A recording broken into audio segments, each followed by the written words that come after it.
Well, John Mark, welcome.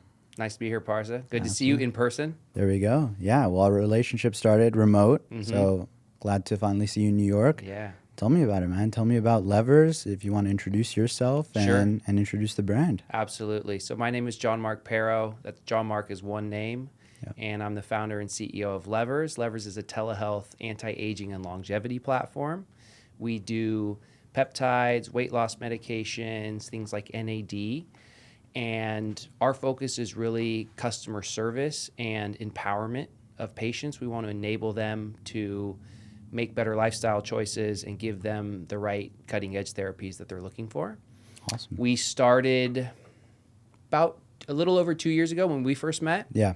Um, and we started with peptides. That was our initial thesis that said, how can we get these amazing compounds into the hands of more people with doctor supervision?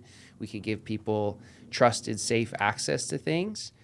And it's been a journey since then. We're bootstrapped to date. Our team has grown. Our patient population has grown. We've pivoted a few times. We've added protocols. We've dropped protocols. Awesome. We're constantly navigating regulation and Yeah. things like that. It's a very competitive and exciting industry, but our mission is always rooted in service and goes back to that patient experience and that customer. And so we've been really focused there. We have a big road ahead of us. We're launching comprehensive blood work next year. We're launching a bunch of exciting new peptides. We're relaunching peptides we used to sell. Yeah. And it's just an exciting time to be in medicine. And then if you also compound that with expanding patient education, people are more aware of this stuff. You can integrate AI and technology as well, and then just a bigger shift towards care going digital. There's just all these converging trends that make it Awesome. really fun to work in this space. Awesome. I mean, I'll pick your brain on the AI side and the technology, but I mean, let's start from the beginning. I mean, Sure. why Levers? Why get into the telehealth space, the medicine space? I mean, what kind of piqued your interest? And I know we started our relationship in 2023 when everything was kind of launching up and growing. You know, why telehealth? Yeah, certainly. So this is Levers is my second business that I started, and my background is actually hardware and engineering and construction. And after I shut down my first company, I was a year into it. I said, knowing what I know now, this isn't the company I want to be building. The business model is terrible. It just wasn't a sustainable model. Okay. I went back to the drawing board, and I took a more structured process to building a company the second time. I knew I wanted to be an entrepreneur. I knew I wanted to serve people. I've always loved people. Right. And so I built myself a process the second time around. I made a rubric Yeah. of what are the elements of a business model that I want. I want a fast growing industry. I want something I'm passionate about. I want something I can cash flow. I want something I could start with a small team that I don't have to raise a bunch of money for. Right. And so as I was coming up with business ideas, I was evaluating them against this rubric. And at the same time, I was going through a personal injury journey Okay. and a health journey where I was exploring regenerative medicine. So I have a bunch of spine injuries. Okay. And I was doing stem cells in Mexico. I was doing all the alternative therapies, hyperbaric oxygen therapy, PEMF, all these things that I turned to after the traditional system and doctors kind of let me down. I went to some of the best back doctors in Yeah. LA and San Francisco, and they said, there's nothing we can do for you. Count your blessings and live your life. And so I said, well, there's got to be a better way. I found regenerative medicine. I got a lot of relief. I found peptides in that journey, and I was like, oh, there's something here in this space. And so as I was ideating around business ideas, I was also exploring the regenerative medicine space. And when I found peptides and when I was like, wow, these are incredible, they're affordable, they really worked for me. I'm like, more people need access to this. Right. And I'm like, can I start a healthcare company? And I explored a few ideas, healthcare marketplace, giving people access to medical tourism, things like that. And Peptides Telehealth checked every single box on my rubric. And so I was like, oh, this is great. We'll start here. I found a partner, literally the first doctor I met, which is crazy that it worked this way. Turns Dr. out Bartels. Dr. Bartels, There still you my go. partner, great guy. Yeah. Love his family, his wife. He's a solid part of the team. Yeah. And he was doing peptides and hormones and regenerative medicine and all this performance optimization stuff at his clinic in Scottsdale. Yeah. And we partnered and we launched with you. You built out our CRM. We like set up all our initial stuff. And that's how we launched the business. And then we launched with Peptides. We launched with BPC 157 and some of these other compounds, which then got somewhat illegalized about a month or two after launching the business, which is when we made some other pivots. But yeah, that was the origin story. It was an intentional consideration around a business model that would work, a passion for health. I used to be a personal trainer, and I grew up on green juice. I'm really grateful for a healthy upbringing. Yeah. And then also a mission of service and loving people. So as I was exploring ideas in the healthcare space and peptides and telehealth, I always wanted to be a consumer facing company because I love that service element of it. I loved it's more fun for me to serve individual people than it is to like sell to a clinic or work B2B. Behind the scenes. Yeah.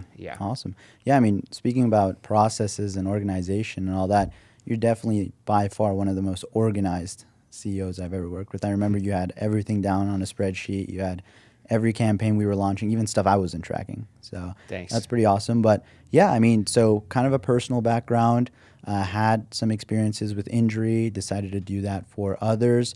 Walk me through it though. Why peptides? I mean, in the telehealth space, there's a couple niches, and I know you offer multiple products, but why specifically peptides? Why do you want to focus on that?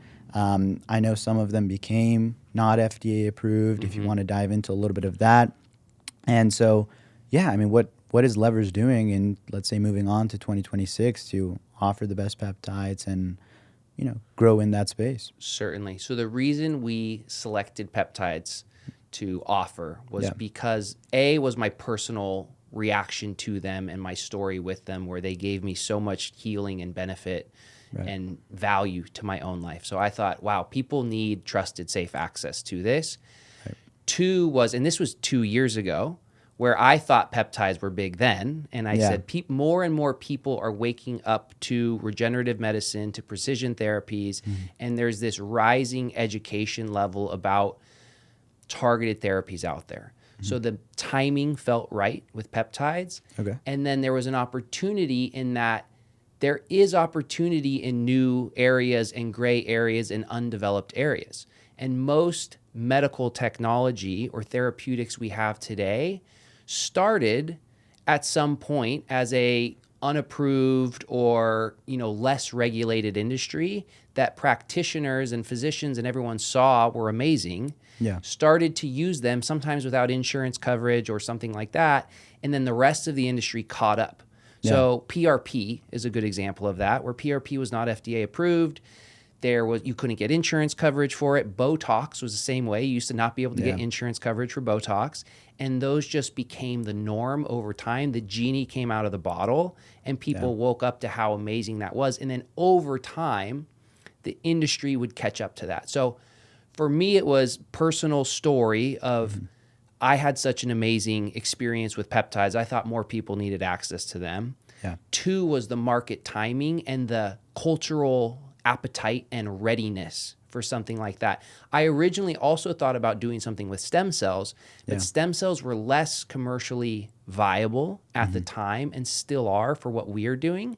So my thought was that peptides are the wedge to establish ourselves as a modern longevity healthcare company.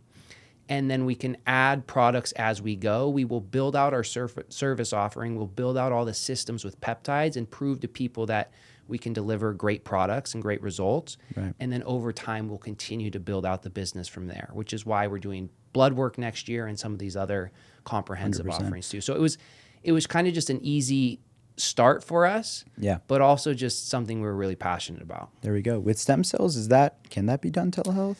I'm not entirely sure. So a lot of times exosomes and definitely stem cells need to be locally administered, whether it's through an injection or an IV. So that introduces friction that keeps them a lot more local. And then there's different state regulation too around where you can source the stem cells. Exosomes are a little bit easier, but my understanding is that stem cells at least in the States, need to come from your own body. And you need to extract those from fat or bone marrow or something like that. And it requires an in-person experience.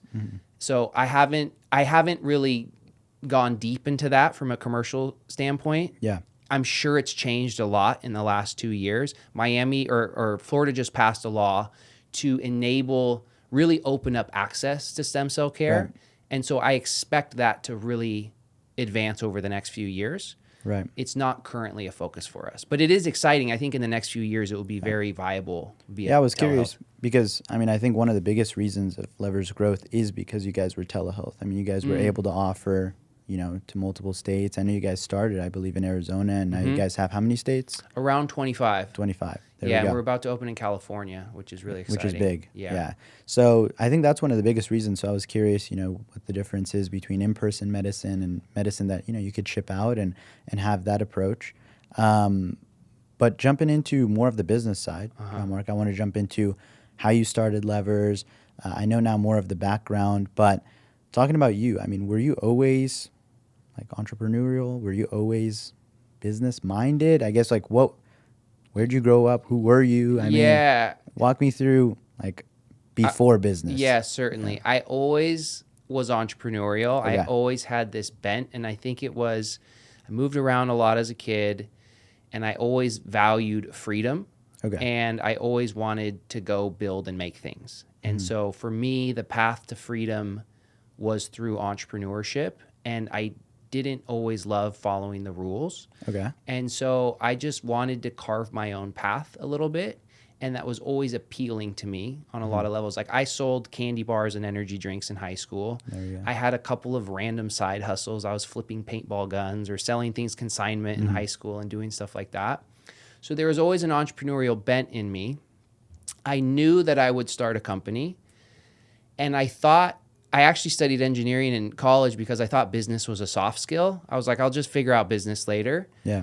And I played it a little bit safe in terms of going and working for big industry. I worked for several startups in Silicon Valley and things like that because I thought I needed time and I thought I needed practice and to learn the ropes. Like you started a business at what, 17?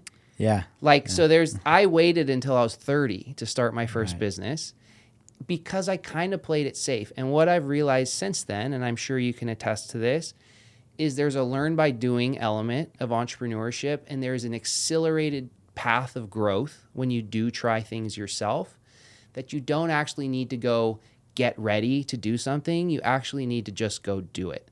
100%. And that was something for me that I waited a little bit, but I've always known that I wanted to do entrepreneurship. I've always loved people. I've loved leadership.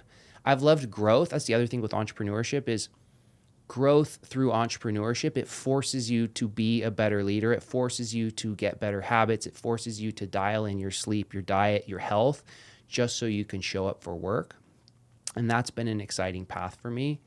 But yeah, what led me to Levers was a mix and match, like kind of half entrepreneurship, high school, like post college and stuff like that. I always was moving towards it. It just took me a while, and I got experience in pretty large companies, about 4 different jobs before. In engineering. And in tech. engineering, construction, Okay. indoor farming. Oh, wow. And kind of like, hardware engineering. And then my first company I launched during the pandemic was a consumer hardware product. It was a garden, like a plug and play garden for your home. Terrible business model, but I learned a lot. Yeah, I mean, you wouldn't have learned about doing Levers if you didn't try that, maybe, or some lessons Certainly. of that. Yeah. So, I mean, maybe this is the right vehicle to take you to the next step. And going back to telehealth, so like telehealth was so appealing to me after going through the pain of launching a hardware company. I mean, at its simplest level, telehealth is drop shipping prescription drugs with, more or less white labeled options for the tech stack, the doctors and things like that. Now, in order to build a great brand, I think that's a good place to get started. In order to build a great brand, you need a lot more than that, and you need to educate and teach and do all these things. But it's not actually that hard to get into telehealth. The other reason I got into telehealth versus going back to like brick and mortar versus telehealth was I wanted location independence. I was driving into a construction trailer in the middle of nowhere at 7 in the morning, like tired of being stuck to a physical location. Yeah. And so I wanted to run a company that wasn't the issue. And then on the patient side of that, I think younger patients in general, we're all digital natives to where if we have if we know we're interested in something, we're going to go look for it online before we go to an in-person clinic. Right. Some of the diagnostics and stuff like that, you do still need to go in online, but more and more people are just shifting to digital first. And so it was a natural, I guess, alignment of a lot of different things there for telehealth. Yeah, I mean, I think that's how the market's going. I mean, just look at retail stores in the past like 20 years with Amazon being introduced and all of those companies. So, yeah, I mean, I completely agree. For example, for me, if I ever go into like a doctor's office, it takes up most of my day, Yeah. right? Yeah. So it's a big hassle. And if I can get it to my door, if I can just work with someone online, yeah, it's a big plus. So that's great. Jumping back into the entrepreneurship side and the business side. Yeah. I know you're pretty much a hustler in high school. That's awesome. Reselling stuff, reselling snacks, all that good stuff. Started a few ideas here and there, moved to Levers. Since then, I mean, talking about that kind of digital nomad perspective, you've been Scottsdale, LA, and New York, right? And Mexico. And Mexico. Yeah. And there was a period of Yeah. time I moved back home to my parents' house too. Yeah? Yeah, cash flow was tight. That was like the trenches. That was the trenches. Yeah. Yeah. Okay. That's necessary. Yeah. I mean, I still live with my parents. So. Hey, man, it works. It was There we actually go. really cool to have that time with them. Yeah. But yeah, it's given me the freedom, and I've always wanted to live in New York, and now I live in New York. And this year I decided to move here, and I wasn't paying myself that much, and it was a good forcing function for me to grow the business. Yeah. And find a way. There we go. There we go. Awesome. Yeah. So jumping back into like the startup, getting started, I know, early on, the biggest thing about entrepreneurship is just testing ideas, seeing what sticks. I mean, walk me through like the early stage. I know from a business aspect, you wanted to create a really good brand. I know how much brand matters to you. Something I don't see with a lot of telehealth brands is because it's a drop shipping service, they don't necessarily take as much responsibility with the rest of the fulfillment cycle, right? They take the product, they're not producing it, they drop ship it, and then after that, it's pretty much like, hey, take the product. If you have any side effects, if you have anything to ask us, here's a number, right? Right. But I know with Levers, it's more custom. Obviously, that's how you can grow, how you can take care of patients. That's how patients want to work with you. So walk me through that. Like, what was the startup like? I know originally from an acquisition standpoint, you were doing mostly appointments, mostly speaking to people one-on-one to get them signed up. Like, why did you start there? Do you think that was where you needed to start? I think so. Yeah. Okay. So there's two pieces there I want to touch on. The first is on the service experience with telehealth and with digital health in general. Yeah. Many companies will outsource the clinical care, the fulfillment, customer service, all these really critical elements of delivering a cohesive customer experience. Yeah. And when you do that, you disconnect yourself from your patient and you effectively just become a marketing agency and like a salesperson.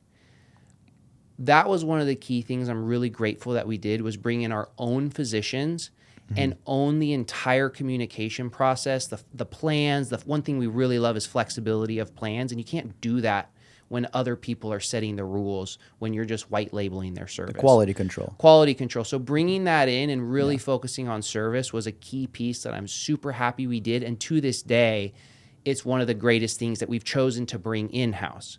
Now, you don't want to try to do everything yourself. You can follow the recipe on a lot of the other stuff, like everything you set up for us, setting up a CRM, doing an appointment booking system, running ads to a landing page. Like that is very tried and true things that we don't need to innovate on. So it's like picking where you're different and picking where you want to own the process is really important. And for us, that was the clinical experience to start. Gotcha.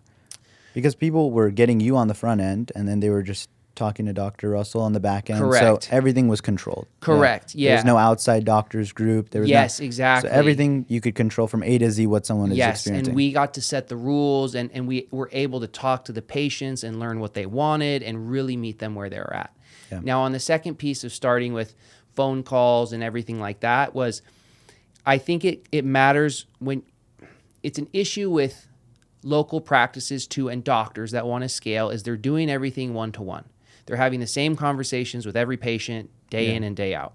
And the concept is to go from one-to-one to one-to-many. Yeah. And repeatable systems, education, content, and processes will help you do that. So in the beginning, we were talking to every patient, was booking a call, and we were giving them the same spiel Yeah. and closing them that way. We were learning a lot in that process. And over time, we started to develop resources that would answer their questions before they ever asked them, and quizzes and things like that. And so our goal was, well, how do we scale ourselves? We can't be having the same conversations over and over again. We'll keep the one-on-one conversations to really personalize things that you can't scale. Right. And so we always wanted to move in that direction. It's also really hard to scale a sales force and things like that with You're people dependent. you're super people dependent, and it's also, at the end of the day, it's very competitive and it's pretty low margin. So it's like customers think we're making a ton of money, but it's actually like it's very lean. And so we're always trying to find a way of like improving their experience while not sitting on the phone all day when half the people don't even show up. So it was really necessary for us to start that way. And I think certain protocols, certain packages, certain types of care render themselves more towards that model. Also, depending on the state, depending on the protocol you're offering, there is either a video or a telephone component required by law to establish the standard of care. Our thought was, let's not overcomplicate the process. Let's still deliver the best service experience and then try to just really systematize everything else. And that's why we've started now, like creating more content. We have a lot of, once you're a patient with us, you get a lot of every question that anyone's ever asked us, they get in an email about the time they would typically ask it. Okay. And that cuts down a lot of the support tickets. And then it allows people, we still offer free clinical check-in calls, unlimited for all patients, but most of their questions are getting answered. And so they feel really supported. So you notice like between month 1 and month 2, certain people ask about certain things. So you just automatically every answer time. that. Yeah. Oh, that's awesome. Oh, my vial's not full. Like I got the wrong vial. Okay. Like confusion on milligrams and milliliters and dosing and all these things. Maybe like month 6 on a maintenance dose. You already answered that before. That's and awesome. one thing we really love to do too is educate the patients about what they're doing while they're doing it. So yeah, you might feel good taking NAD. It's like, oh, my energy's good. Like my mood is good. Yeah. But what you might not know is that it's helping your DNA replicate and repair itself. Right. And learning that while you're taking something is a kind of fun benefit to be like, oh, this is actually doing more than I thought it was. Yeah. And then the second piece of the education is something I'm really passionate about for this company and part of the brand is the foundational health education and mindset and motivational component of health too. So the company is named Levers. There's all these major levers of your health: diet, sleep, exercise, all these levers. Yeah. And teaching people about those on the journey with us is huge for us. 100%. Because I don't think there's as much patient education. I mean, not Usually many people not. know about peptides. There's a select group, let's say more in the fitness realm and individuals, but I would say on average, your typical person doesn't know as much about improving their energy levels with NAD or different things like that. Most people aren't aware of that world, I think, just yet. And that's an interesting place to navigate as a brand with going back to compliance as well. What can you say? What can't you say? You don't want to sell snake oil. Yeah. You want to give people access to things that they're searching for and that are amazing, but you can't make too many claims. And many of these compounds still aren't FDA approved. And you got to really educate people around what we know, what we think, what we see, and what's the difference between all of those. Yeah. But at the same time, you have a rising tide of patient education where people are finding out about this stuff on their own. They're searching it, they're hearing it on podcasts, and they're coming to us looking for something that they've already decided that they want. And that's an interesting thing too. So with education, you got to strike a nice balance there. And then on the peptide space specifically, there's a lot of compliance challenges with that of we can't talk about certain compounds, or depending on your certification status or how you do payment processing, you might not even be able to list certain compounds on your website. Yeah. And that is a whole, I know you're familiar with a lot of that, but there's a few organizations that tightly regulate the advertising industry. Yeah. And they make it really difficult to make great content around some of these therapies. Gotcha. Okay. Yeah, I know. I'm very familiar with, obviously, the research use side and the FDA approved side. it's it needs a little bit of navigating, right, when starting this. But jumping back, simply because this is more, I want to educate people and other business owners and other people that, are interested about this space and see this space from an outside perspective. I know you talked a little bit about that acquisition model. Obviously, brand is super important. I know you talked about people being a little bit more product aware, right? So there's different stages of awareness, right? They're, let's say, issue aware or problem aware. Start researching, start seeing some articles, start seeing some top of funnel content, and then they see, let's say, NAD as the solution, right? And then they associate NAD and they see levers, right, as that solution partner. So walk me through that at the beginning. The reason I ask is most businesses come to me like, well, Parsa, do we have to do appointments? I mean, what is the appointment model? They start talking about that. And the reason I love the appointment model is it's not meant to be the vehicle that takes you to, let's say, $1 million a month, right? It's sometimes hard to scale, people dependent. Whenever you're people dependent, you're emotion dependent. And with sales, obviously, there's a bunch of things that can come up when managing a sales team. But in general, I believe that's necessary to start a business at the beginning. You don't have as much content. You don't have as much brand. Not as many people can associate, let's say, levers as the solution to the product they're aware of. So what'd you kind of do at the beginning to maximize the appointments? Because I know you guys were really lean. I mean, you guys brought in a offer that I don't think you guys were even making money past month 2. It was like kind of breaking even month 2, if I remember correctly. So talk about like offering, how important that is. Like how did you make it work? There's a lot of people who can't. Yeah, so I agree with you that it's where you should start because you're talking to your customers. At the end of the day, it's all still humans helping humans. And if you don't, nobody cares about your brand. Every landing page looks the same. And if you don't have real humans on the other end of that, it's going to be really hard to close your initial customers and you're going to have a hard time figuring it out. So the booking a call model is really helpful for learning the reps. We still always have that option. And there's a portion of the population, mostly older people, always want to talk to you on the phone. They always want to know that they can call you. That's great to have. I think it is good to get started. In the beginning, you need to be more competitive on price and offer. And I think you need to pick with something that is a little more obvious that people have inbound intent for. So a GLP-1 medication, semaglutide, tirzepatide, hormone therapy, testosterone, peptides. A lot of people are searching for peptides, NAD. NAD is hot right now. Very hot. So offer something that people already want, position it in a way and offer a value, create a package that is compelling for a patient, and then just guide them to that. As you grow as a brand, you can start to command a higher price and differentiate with service and all, like service and apps and all these things. But in the beginning, unless you're raising a bunch of money and building out everything from the get-go and just betting on the market, you can't afford any of those things. You're not that differentiated. And so you have to go back to the human element of it. And the human element of it oftentimes starts on the call or a text message or something like that. So I think it's really important to learn. It is hard to scale to a certain point. Now, certain brands have really leaned into that approach, saying, you're always going to do calls. You're always going to get a 30-minute provider consultation on your blood work. But there's a cost associated with that. And what I've seen is, this goes back to the offer, patients are incredibly price sensitive. And more so than I even realized at the beginning. And if you're paying a provider 30 minutes to meet with a patient, most patients aren't going to want to pay for that. They're going to want the cheaper option, provided they get a similar service experience and quality and trust and stuff like that somewhere else. So I think it's a good place to start. Okay.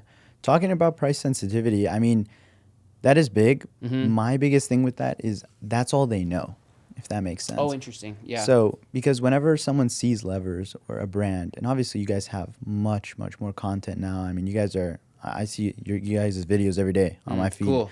But yeah, I mean, you're unboxing, I mean, using, testimonials. There's a lot of it. But on that end, I mean, I think that at the beginning, especially with businesses that are starting up and even, let's say, mid-sized businesses doing, let's say, multi-six figures a month that still do the call model, I think that the biggest thing is communicating trust, giving as much free resources at the beginning as possible to build that. Because let's say there's patient X, right? They're coming to Levers, they're coming to whatever brand. All they see on the front end is price. They see the price that this company offers, and then they see the price that this offers. And then they're just looking to say, hey, where can I get the best product, right? But a lot of people don't even understand what comes with getting peptides, right? Like for me, I want to have someone that I can talk to, or in the back end I can ask questions, right? If I'm doing NAD, I want to see how that affects my performance. Let's say I play soccer. I want to see how that affects it, right? It's not just I want to do this product just as, let's say, a solution to feel something, right? True. So what do you do there? I mean, how can brands build trust? How did you build trust? Like walk me through, John Mark, why is it so important to have content, especially, 2025? Yeah, absolutely. Okay, so going back to a differentiated offer that is more than just price. If someone's very aware, if they're bottom of funnel, if they know they want an option, a lot of times they're comparing on pricing details. Yeah. Even still, there's a lot of opportunity there to educate why it's not all about price, right? It's about quality of sourcing. It's about third-party testing. It's about communication and service. It's about making sure your order shows up on time, and if there's an issue, you can get a hold of someone. And there's so many things that feel obvious that companies don't do. Transparency around what you're getting and what you're paying for. Flexibility. Can I pause my subscription? Do I have to do a subscription? Can I just get this thing? There's a lot of opportunity that companies hide the cheese a little bit. Yeah. And there's a lot of opportunity on offers and just to deliver a better service experience there. 100%. That's at the bottom of the funnel. That's at like people price shopping and comparing. Yeah. Content and resources around the awareness, the problem aware, solution aware, which you mentioned, that's an opportunity to bring in people that wouldn't have bought anyways. And that's a huge opportunity because you have so many companies.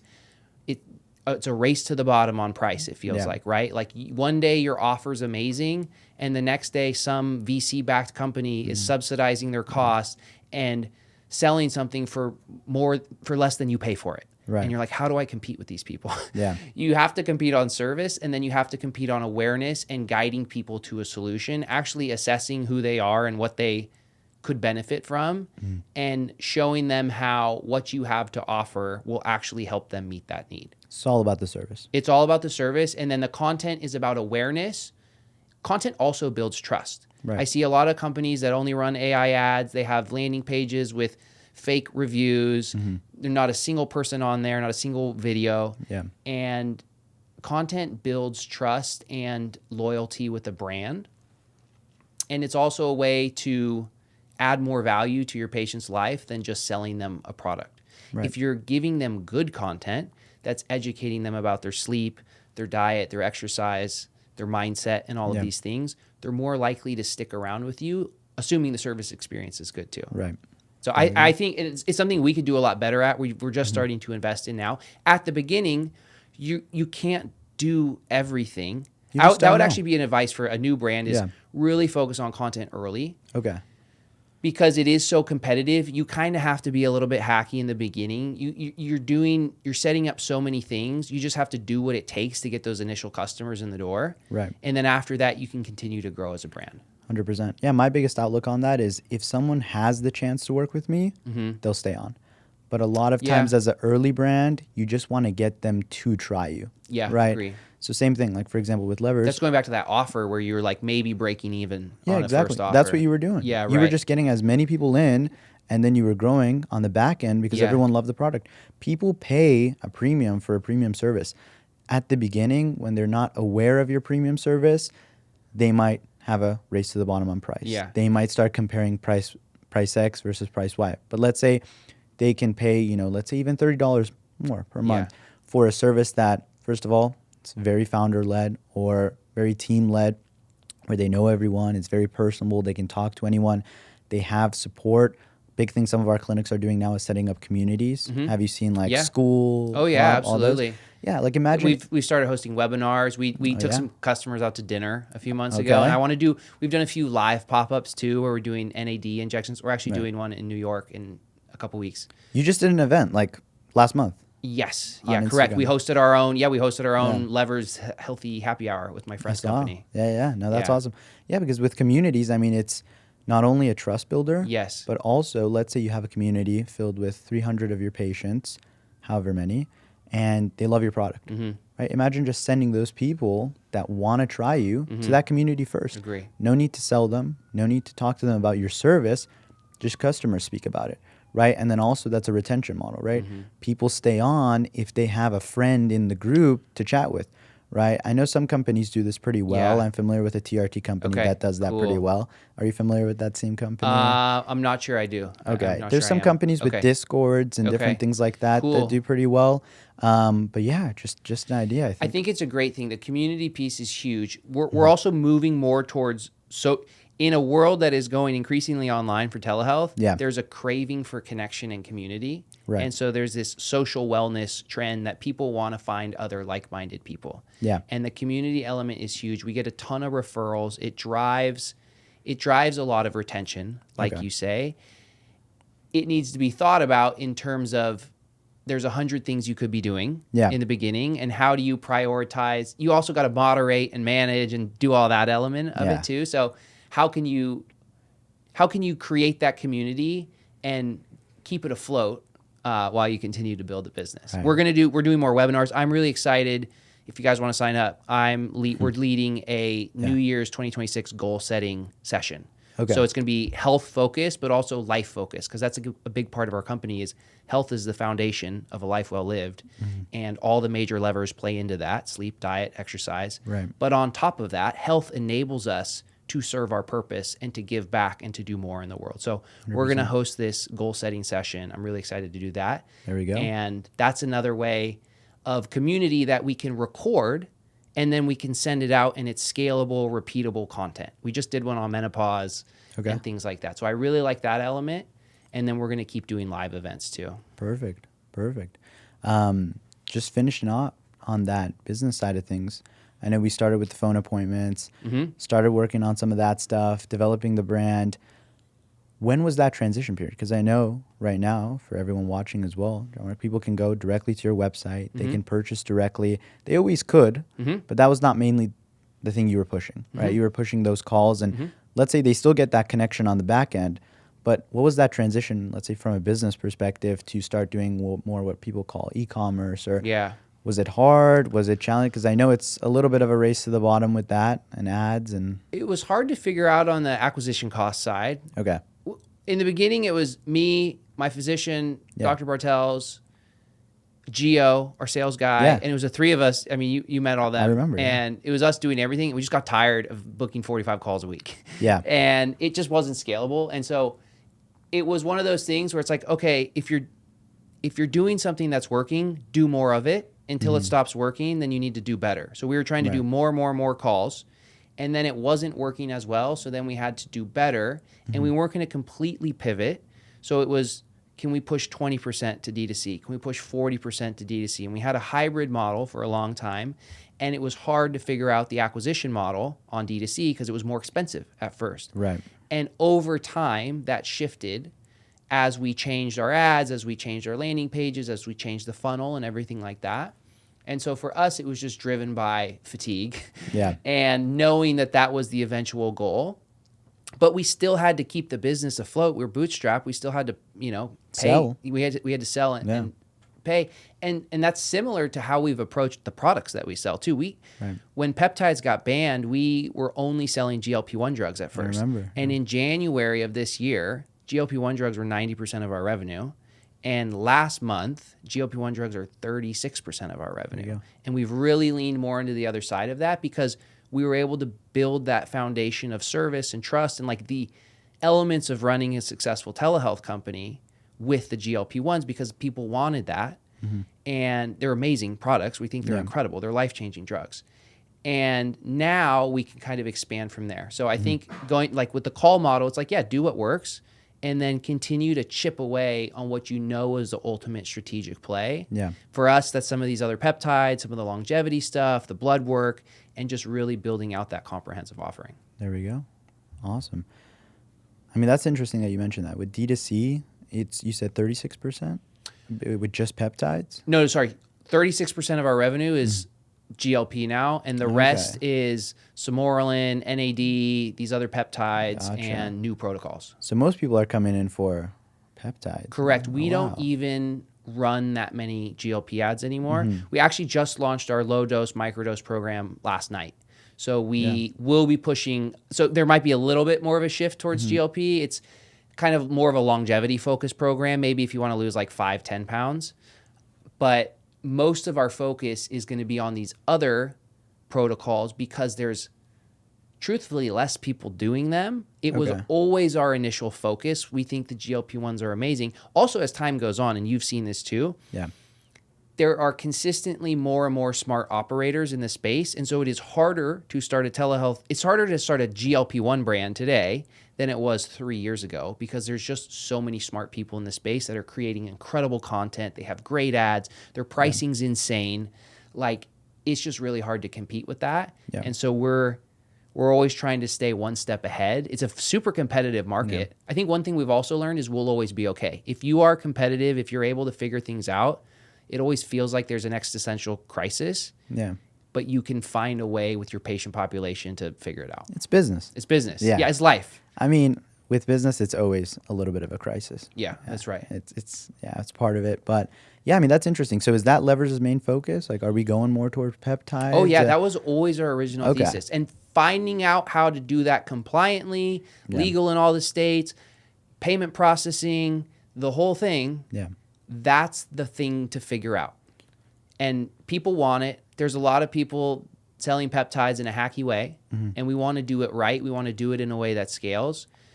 And that's really going to be our focus next year. We'll still do the GLP-1s. We're going to do the microdose, the low-dose program. That actually fits into the peptide offerings very well. The blood work is super nice because it's preventative. It gives you an actual understanding of what's happening in your body. All these things we do, it gives us a good, a dashboard of what's happening. And then we'll continue to expand from there.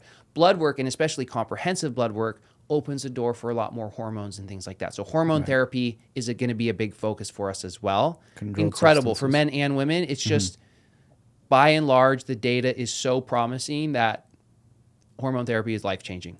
There we go. And safe. 100%. So part of blood work, part of doing those peptides, that's kind of what's next. It's interesting, though, that you mentioned, with new competition, I know you said there's a lot of smart operators. The industry's obviously growing. My opinion, I think the industry is still very small. I think it's really like maybe 5% of what it can be in the next 10 years. It's interesting. But I also think that that's a good thing. Yes, it can be scary sometimes on a business perspective when new competition's coming in. And obviously new competition follows those who are experienced, right?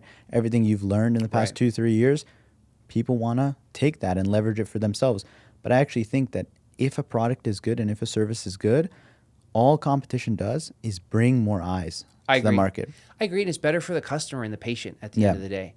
Competition will drive the price down through volume and awareness. And every business has to compete, every company. And it gives a better experience to the customer at the end of the day. And it's really the system doing exactly what it's meant to do, which is allowing the best people to win. And I think with, tons of opportunity, we are so close to the problem sometimes. Whatever you do, you feel like it's all you focus on. So you think it's everybody knows about it. You feel like all your competitors are super huge. But if you actually zoom out, you talk to a normal person, you talk to your actual customers, there's so much opportunity and awareness that's just starting to wake up right now. It's a really exciting time to be in medicine. And then if you compound that with where we're headed with AI and automation, and that is ultimately just going to make a better patient experience too. Talk to me about it. What are you guys doing? What's the plan? We want to go AI everything. There you go. So scaling doctors. Okay. Having a human in the loop with an AI, a trained model on all your clinical databases, all the research literature. It takes in everything that is safe and HIPAA compliant to talk to or sort of research about a patient, Yeah. it can make a better assessment and a recommendation than a doctor can, Okay. like that.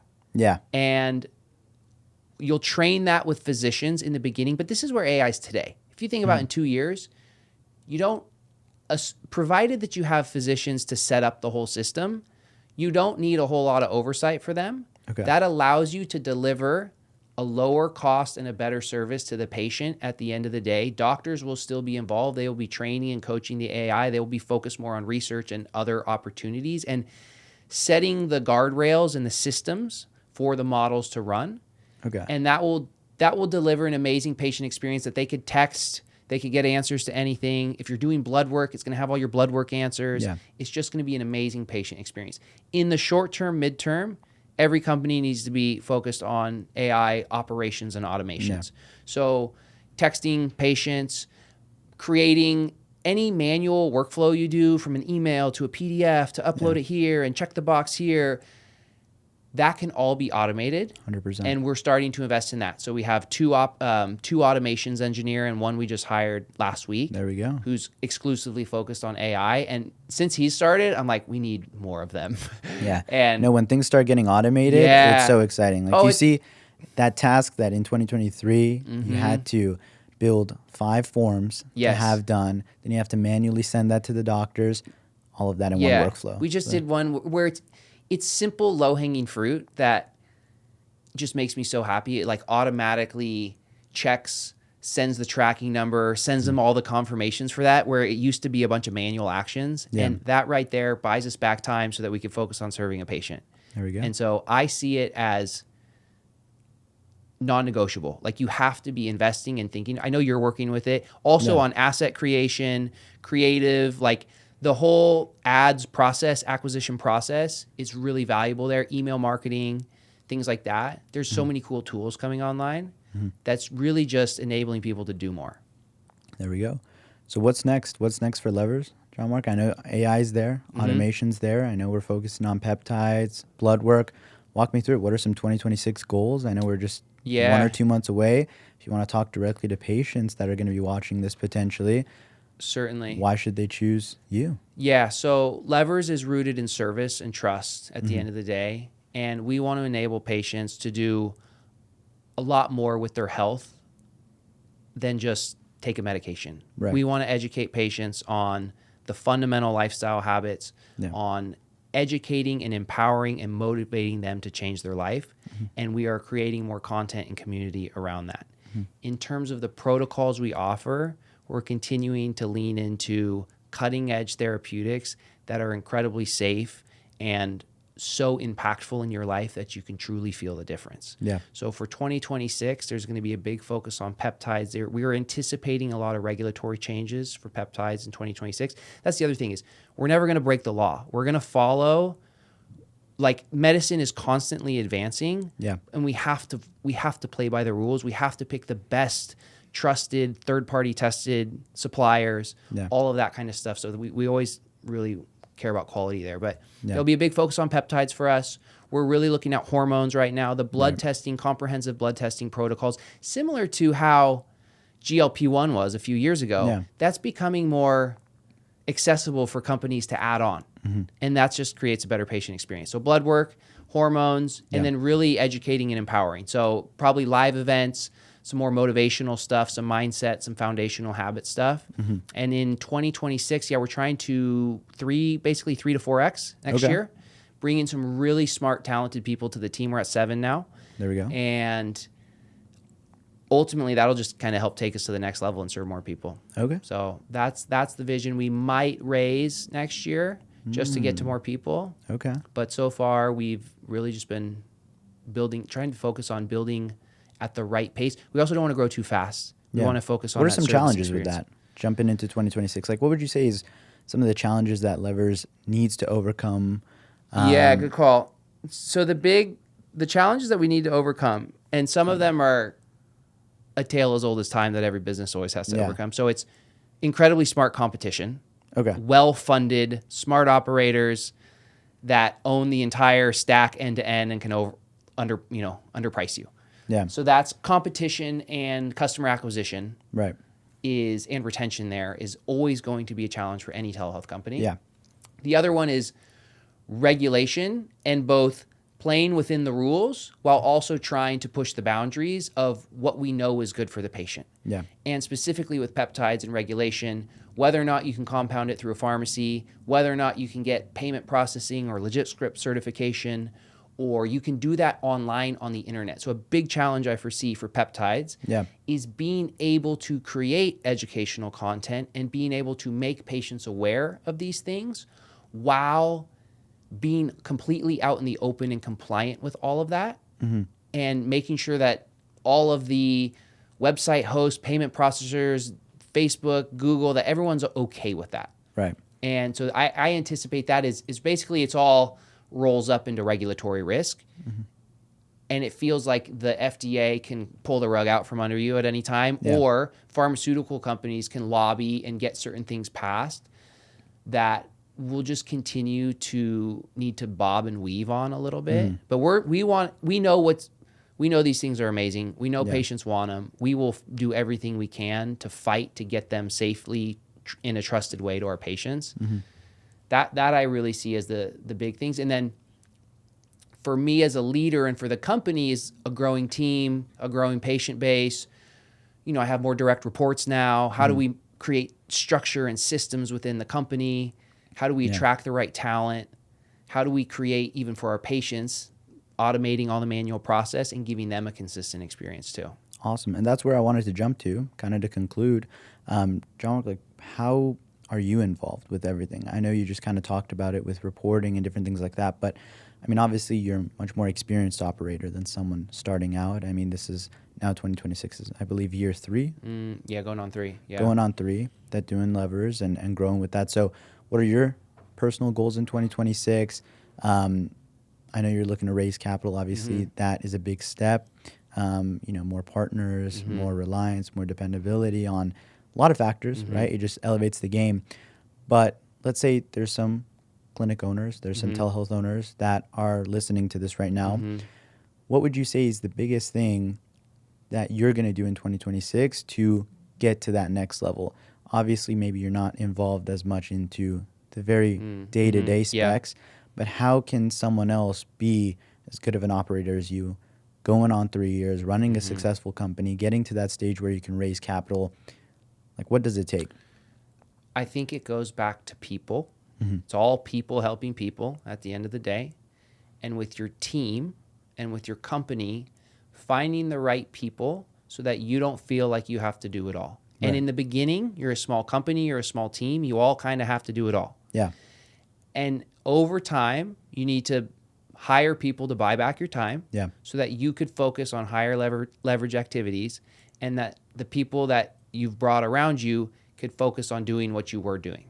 And so there's a replacement process of figuring out where you're spending your time, auditing, this is how I spend my week.